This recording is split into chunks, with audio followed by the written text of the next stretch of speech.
ปั่นทนสู้ลมหนาวนอนมานหาวีบีบีพี่น้องสาวลาเลือดของทหารทุกเหล่าจริงต้องเข้าหักษาแดนดินอยู่จอมภูดอยบ่ท้อถอยจากเสียงนาปูเลือดทหารต้องสู้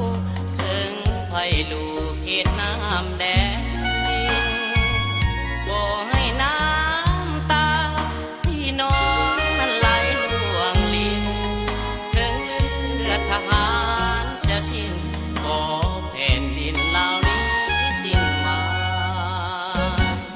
ใส่สมบูรณ์ทินข้าอยู่เป็นที่มันเป็นเมืองตั้งทัพทินฐานเหล่าทหารเฮานั้นถึงกูจะสู้หน้าผาที่นั่นจะสั่นข้ายังบ่เคยได้หวั่นต่อหมู่มารผู้มาหา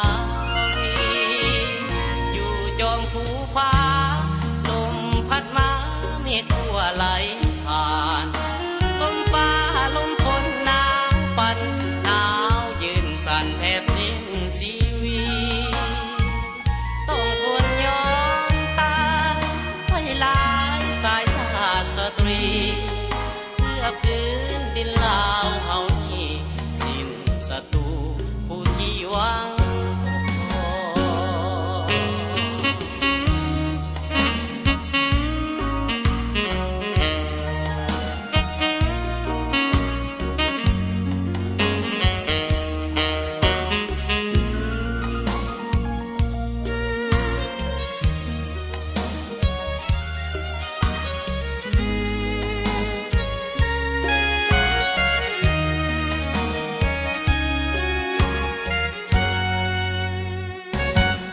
ใส่สมบูรณ์ทินข้าอยู่เป็นที่มันเป็นเมืองตั้งทัพทินฐานเหล่าทหารเฮานั้นถึงกูจะสู้หน้าผาที่นั่นจะสั่นข้ายังบ่เคยได้หวั่นต่อหมู่มารผู้มาหาวีอยู่จอมภูผาลมพัดมาเมฆทั่วไหลผ่านลมฟ้าลมฝนหนาวปั่นหนาวยืนสั่นแทบสิ้นชี